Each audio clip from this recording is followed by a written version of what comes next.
তোমরা সবাই কেমন আছো? আশা করি সবাই ভালো আছো, সুস্থ আছো, আর আমরাও খুব ভালো আছি। আজ দিনটা হলো শনিবার। ঘুম থেকে উঠেছি অনেকক্ষণ, কিন্তু ওই বিছানা ছেড়ে ওঠা এটা একটা বিশাল বড় শীতকালে পরীক্ষা। তো পরীক্ষায় পাশ করতে পেরেছি, ঘুম থেকে উঠে পড়েছি, আর ওদিকে শুভ্রজিৎ আর গুনগুনও উঠে পড়েছে, আর আমার বাসি কাজকর্ম সারা হয়ে গেছে। ওইদিকে মিঠি ঘুমাচ্ছে, চলো গিয়ে ওকে ওঠাই। মিঠি, উঠে পড়ো মিঠি। ও মিঠি, ওঠো বাবা, উঠে পড়ো।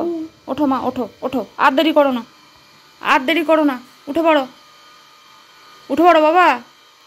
শোনো মা, ওঠো মা, ওঠো, তাড়াতাড়ি ওঠো, তাড়াতাড়ি ওঠো, উঠে পড়ো, উঠে পড়ো, উঠে পড়ো।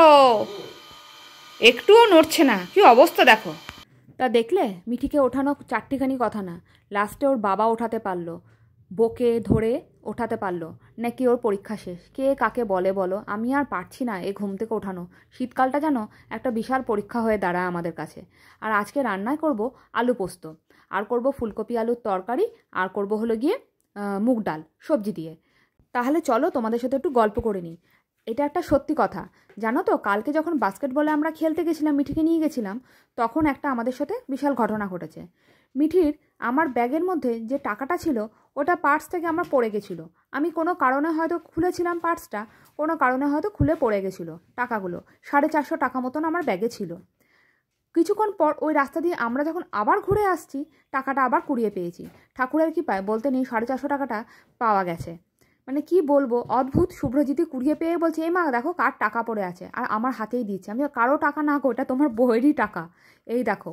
নিয়ে দেখছি, হ্যাঁ ব্যাগ খুলে ওটা আমারই টাকা। আর দেখবে যার টাকা সে তো ভালোই বুঝতে পায় যে সে মানে কেমন করে রাখে না রাখে, কি করে যে পড়ে গেল, অদ্ভুত ব্যাপার হয়েছে কালকে। খাওয়া দাওয়ার পর আমরা একটু বেরিয়ে পড়েছিলাম বিশালে। হঠাৎ করে মনে হলো একটু ঘুরে আসি, ঘুরু ঘুরু করতে ইচ্ছা করলো তাই। যেহেতু এখন পড়াশোনা নেই, সেজন্য মিঠি ঘরে থাকতে চাইছে না, আর এই ঠান্ডার মধ্যে কোথাও যাব সেটাও ইচ্ছা করছে না যেতে। কবে থেকে আমার বাবা মা ডাকাডাকি করছে যে চলে আয়, এখন পরীক্ষা শেষ হয়ে গেছে। কিন্তু না, এই ঠান্ডায় সত্যি কথা বলতে দুর্গাপুরে খুব ঠান্ডা, ইচ্ছা করছে না যেতে। আবার গুনগুনো তো এখানে আছে, আমি গেলে ওর আবার অসুবিধা হয়ে যাবে। ওর তো কলেজ চলছে, সেই একটা বড় সমস্যা। দেখি সময় পেলে যাব, ইচ্ছাও করছে যেতে, আবার ঠান্ডার মধ্যে আবার ভয়ও লাগছে। মিঠিটাও বলছে মা চলো চলো, সেটা আর বুঝতে আর পারছি না কি করব। তা যাই হোক, এখানে একটু ঘুরু ঘুরু করে নিই, বাইরে গিয়ে একটু খাওয়া দাওয়া করব। আর গুনগুনকে নিয়ে আসা হয়নি।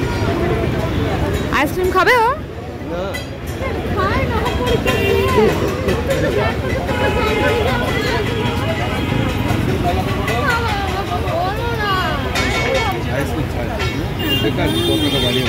আরে তুমি তো বলেছিলে জ্ঞানটাকে মনে আছে, বলে আইসক্রিমটা খা খা বলছি, মনে আছে?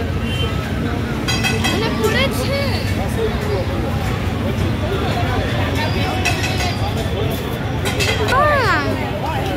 দিয়ে দাও না একটা আইসক্রিম, একটা আইসক্রিম দিয়ে দাও না।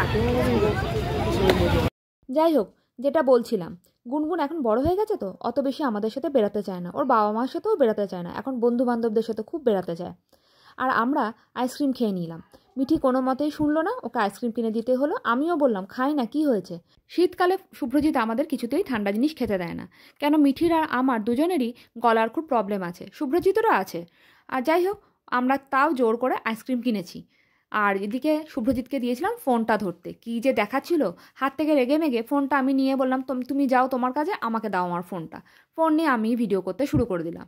আর এদিকে শুভ্রজিৎ এসছে ফুচকা খেতে, আমাদেরকে খেতে দেবে না সেটাও বলছে, কিন্তু না, আমরা শুনবো না, আমরা কিন্তু ফুচকা খেয়েই ছাড়বো। দেখেছো, আইসক্রিমের পর ফুচকা, আমাদের যে কি অবস্থা কি বলবো। বাইরে যখন বেরিয়েছি কিছু খেয়েই ছাড়বো। লোভ আর কাকে বলে। এই জায়গাটা তোমরা অনেকবারই দেখেছো, এটা হলো বিশাল স্মার্ট বাজার, কলকাতা বাজার, পরপর অনেকগুলোই মল একসাথে আছে।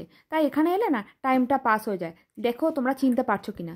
আর বেশি দেরি করবো না, ওদিকে গুনগুন একা আছে, ওর আবার খারাপ লাগবে। তাহলে চলো এখন আমরা তাড়াতাড়ি বাড়ি চলে যাই। বেশ ঠান্ডা পড়ে গেছে, মানে এত ঠান্ডা পড়ে গেছে আমার তো ইচ্ছাই করছে না কাজকর্ম করতে। আর আজকে যেন একটু বেশিই ঠান্ডা লাগছে। আর সেজন্য আমরা সব কম্বলের তলায় বসে আছি। ওদিকে গুনগুন পড়াশোনা করছে, আর ওদিকে মিঠি এখন ফোন দেখছে। এই দেখো, এদিকে পড়াশোনা করছে আর এদিকে ফোন দেখছে। একটা কম্বলের তলায়। গুনগুন পাগুলো ঢুকিয়ে বসিস নি? না, ইচ্ছা করছে না। আমার তো বাবা খুব ঠান্ডা লাগছে। তা যাই হোক, আজকের জন্য ভিডিওটা এখানেই শেষ করলাম। তোমাদের যদি ভালো লেগে থাকে একটা like, comment, share and subscribe করতে একদমই ভুলো না। আর ভালো লাগলে একটা কমেন্ট করে অবশ্যই জানিও। তার এখনকার জন্য শেষ করলাম। তোমরা সবাই ভালো থেকো, সুস্থ থেকো, সাবধানে থেকো, আর সকলকে ভালো রেখো। ভালো লাগলে একটা কমেন্ট করে অবশ্যই জানিও। এখনকার জন্য টাটা, গুড নাইট।